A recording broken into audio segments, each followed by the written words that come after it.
Dungan sa pagsaka karon sa presyo sa liquefied petroleum gas sa nasud. Diskarte na lang karon ang ginabuhat ni Cynthia Emilia, usa ka hotcake vendor, aron makatipid sa LPG. Usahay, imbis LPG, uling ang iyang alternatibong ginagamit sa pagluto. Murag dili gyud tanan ang gasol ba. Usay uling. Diha gyud kay na kay 10 pesos makaluto naman kag uling. Makaluto na kag kanon. Pero kung wala kay kabrana, ang LPG pag wala kay Wala kay 315 plus pamasahe dili gyud ka makaluto. Dito gyud ka sa uling kay makadali-dali man ka sa 10 pesos.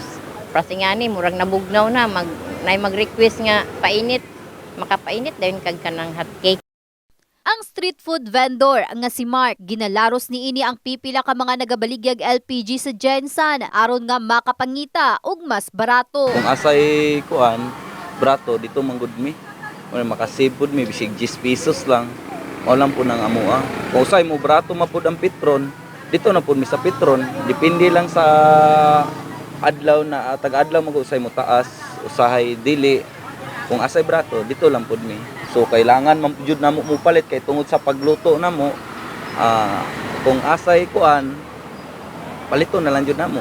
Di po ta kaluto, di po ta kabaliga ang pangadlaw-adlaw. Ang presyo karon sa LPG misaka sumala pa og kapin 3 pesos sa matag kilogram. Ang kanhing 340 pesos nga 2.7 kilos. Karon ang presyo ana sa 350. 1,170 na usab ang 11 kilo nga LPG. Nga kaniadto anaa lang sa 1,140. Misa kasab sa 2,130 pesos ang presyo sa 22 kilos. Nga kaning anaa lang sa 2,060. 4,260 usab ang 50 kilos. Nga anaa lang sa 4,120 kaniadto. Sumala pa sa usa ka kompanya sa LPG. Ang pagsaka matud pa sa presyo, tungod usab sa pagsaka sa presyo sa LPG sa international. Gani, wala pa'y abiso kung aduna bay laumang pagsaka usab alang sa sunod bulan. In the heart of changing lives, kini si Russell Jean Mantile.